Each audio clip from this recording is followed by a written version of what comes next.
After this past season, it's no surprise that Jet fans have figured out we have just a few holes on our roster that we need to fill. We're not going to be able to fill it all through the draft. Free agency is going to be something that we're going to have to take advantage of. After cuts, the Jets are going to have about $80 million in cap space. So let's take a look at the free agents that I want the Jets to go after. Jets!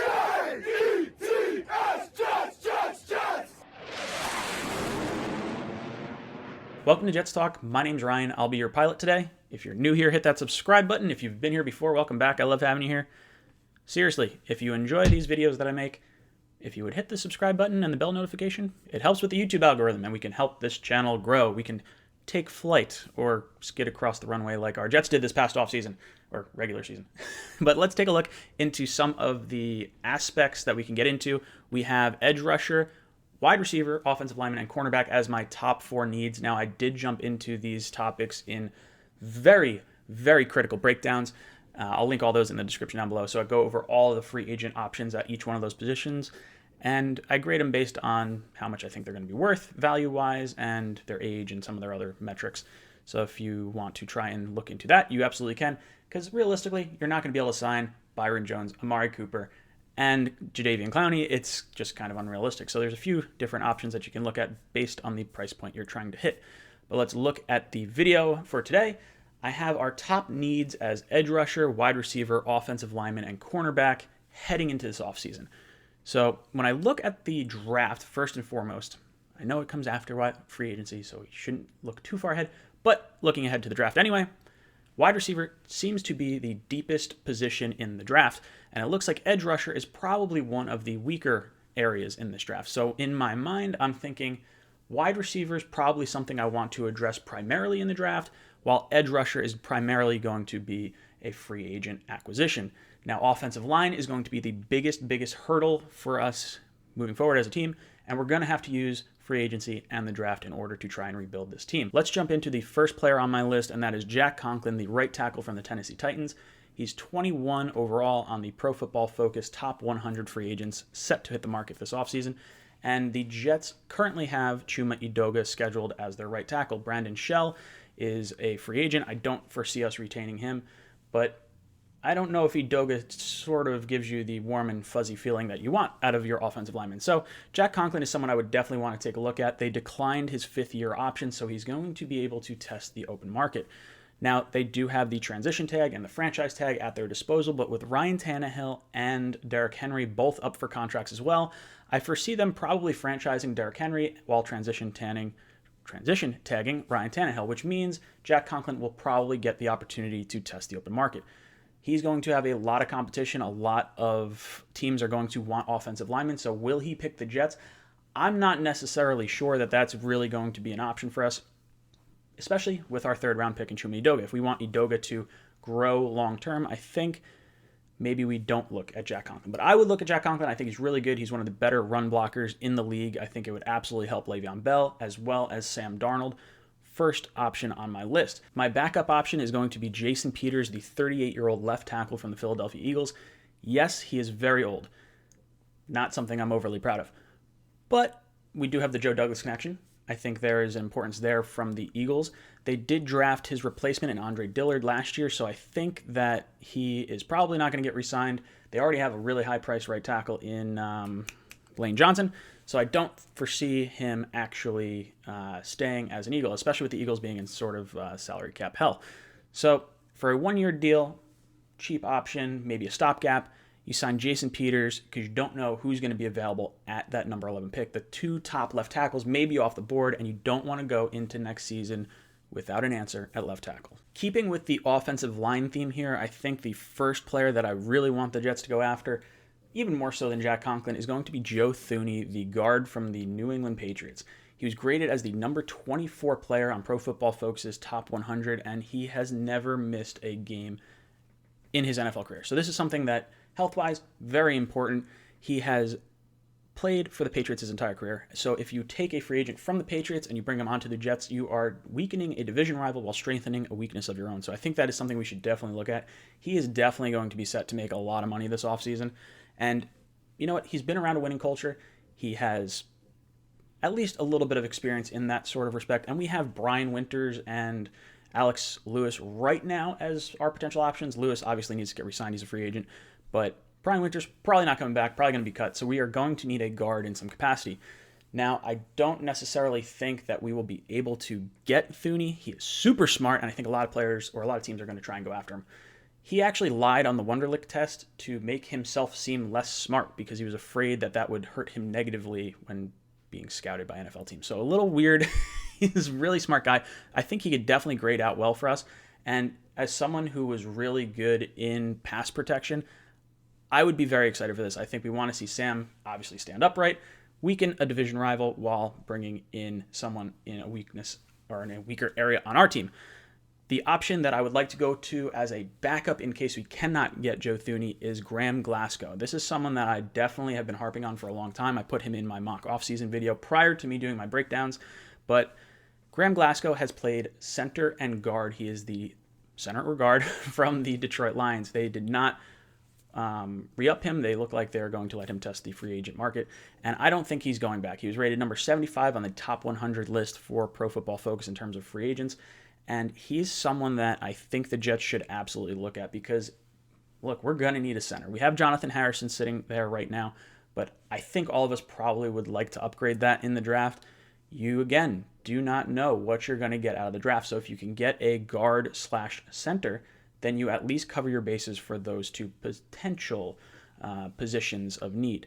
I would be very open with that. I think Graham Glasgow is probably going to be a little bit cheaper. I would say, well, definitely cheaper than Joe Thuney. So I think this could be a big option for the New York Jets. The next area I want to take a look at is the cornerback position. And now we've talked about Byron Jones and some of the bigger names that are set to hit the free agent market. I obviously want to retain Brian Poole, so I'm not really going to talk about that. I want to talk about free agents outside of our team. Two players that I would definitely want to look for. Bradley Roby is someone from the Texans that I would definitely like to see us bring in.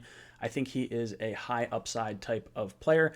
The other option, if you want to go on the cheaper end, is Ronald Darby. He did grade pretty poorly on Pro Football Focus.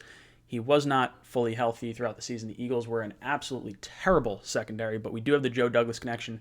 We have Bless Austin, and Arthur Millette is probably coming back in our secondary, so we're really looking to round out some depth. I think cornerback is probably a position I would like us to address in the draft, primarily in our top 4 picks, and hopefully build it that way. I don't see the free agent market as an overall wealth of cornerback talent, I guess. So Ronald Darby on a cheap contract could help you facilitate some of the signings that I really want on this list. So cornerback, let me know what you guys think. Ronald Darby or Bradley Roby are kind of my guys that I'm looking at here. When we look at wide receiver is another area that we were talking about. You have free agency with Amari Cooper and AJ Green and some of these bigger names that you've heard throughout the league. But then you also have the draft that is very, very deep. So in my mind, I'm looking to address wide receiver with our first or second round pick, probably our second round pick, because I think we might have to address tackle with that number 11 overall pick. But if we're looking at wide receivers, we're now looking at discount brand type of receivers. With Sam Darnold, you're looking at trying to keep some sort of continuity. We are probably going to be losing Quincy Enunwa. We're probably going to be losing Robbie Anderson to free agency. So if those two are gone, how do you keep consistency with Sam when Herndon missed all of last season and, we are losing 2 of our other top wide receivers? So there's a few options here. I think in terms of consistency, you could bring back Demaryius Thomas. I would like that as a very low-cost option. Now, we're trying to look at outside free agents. I don't want to necessarily put Demaryius Thomas on the pedestal here, but maybe $3 million. I think you can get him back to at least have some sort of consistency. If you're looking for consistency outside of that, I think Emmanuel Sanders, who played with Adam Gase in Denver, I think could be an option. He's going to be leaving the 49ers. 49ers aren't going to have enough cap space, I think, to re-sign him. So Jets could potentially have that as an option. I would like that. I think he's an upgrade over Robbie in terms of overall receiver. He's not going to be the burner over the top, but I think this is someone that I would like to look at. He's number 27 overall on Pro Football Focus's top 100 free agents for this offseason, and I don't think he's going to cost a crazy ton. If he does wind up costing a lot, I think there's some other options that we could look at. I've always harped on DeMarcus Robinson. I think he's a player that could potentially come out of Kansas City. He was sitting behind 4 all-pro, wide receivers and tight ends. on there. So he's kind of buried in the depth chart. I think has the potential to be a better wide receiver. The other receiver I'm looking at, if you want more of a direct relation or a direct replacement for Robbie Anderson, and I've been way on this guy, Rashad Perryman from the Tampa Bay Buccaneers. He's the former first-round pick of the Baltimore Ravens, spent a year in Cleveland, and then went to the Buccaneers.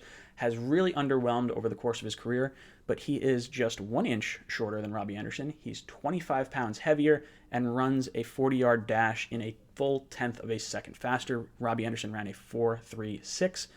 Perryman ran a 4.25. So you're getting a faster, stronger version of Robbie Anderson with a higher upside for significantly less money. You'd probably have to sign him to a 1-year prove-it deal, I would think, because he's probably going to want to make some kind of money over the course of his career. I mean, if you could ink him in for a few years, that would be fantastic. But that's someone I definitely want to look at. He was rated number 38 overall on Pro Football Focus's top 100, and he got to take advantage of the 30 for 30 Jameis Winston, 30 interceptions, 30 touchdowns, just throwing the ball over the place. He actually had 2 yards per reception longer than Robbie Anderson, so he has been more of a consistent deep threat. So if the Jets are going to look to focus on that potentially in the future, this is someone I would definitely be taking a look at. Devin Funchess is going to be the other receiver that I would like the Jets to take a look at. He spent 3 years in Carolina with Cam Newton and then 1 year with the Colts. Now, he got injured early last year, so he really didn't spend much time with Brissett and that Colts offense. I think he's a really high upside player because I don't consider Cam Newton as a good pocket passer or a good quarterback. I think Sam Darnold would probably be the best quarterback that he's had the opportunity to work with, and I think you could get a really high return on your investment with Devin Funchess.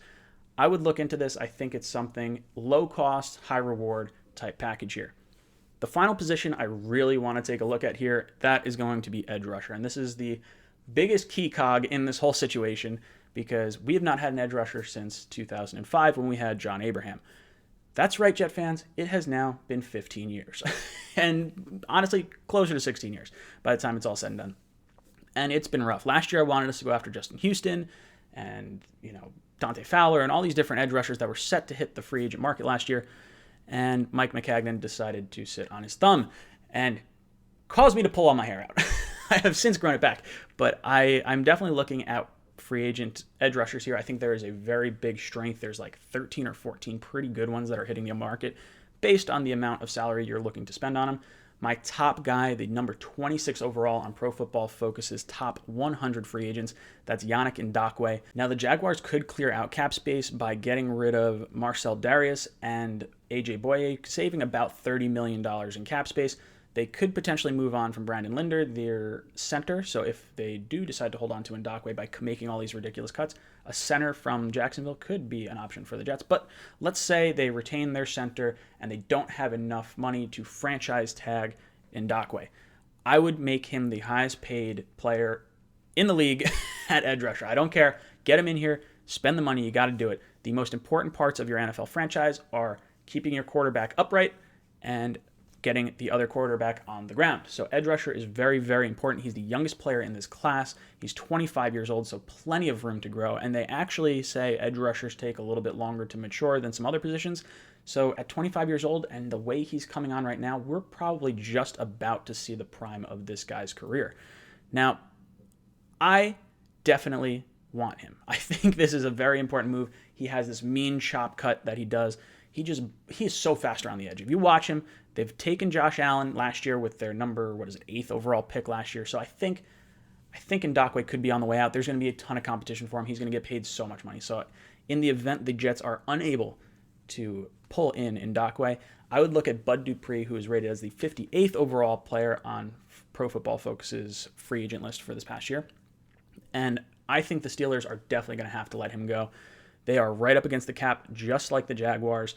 They're not going to have the ability to franchise tag him. He's going to demand too much money, and I think he's going to wind up walking. Now, as a Jet fan, Bud Dupree or Yannick Ngakoue, both would be way, way better than anything we've had in the last 15 years. So Jets fans, let's fix our offensive line. Let's get some holdover pieces for wide receiver until the draft. Let's upgrade the edge rusher position for the first time in 15 years. And let's get some patchwork at the cornerback position, at least until the draft. Let me know what you guys think of my decisions down below in the comments. Tune in Monday nights, 8 o'clock to 10 o'clock for our Monday call-in show. Tuesdays, we have our Talkin' Jets panel with Matt O'Leary, Gangrene, David, and Green Bean from the Jet Nation forums. So if you want to hear that, that's about a half-hour show. A little bit more long form. You can listen to it in the car. We hit 3 specific topics. Might be something you're interested in. If you haven't already, join the Discord down below in the comment section or down below in the description. Lots of guys on there. I think we just eclipsed the 800 person mark, so pretty fun. You guys are helping grow the Jet Talk community. Let me know what you guys think down below in the comments. And as always, go Jets.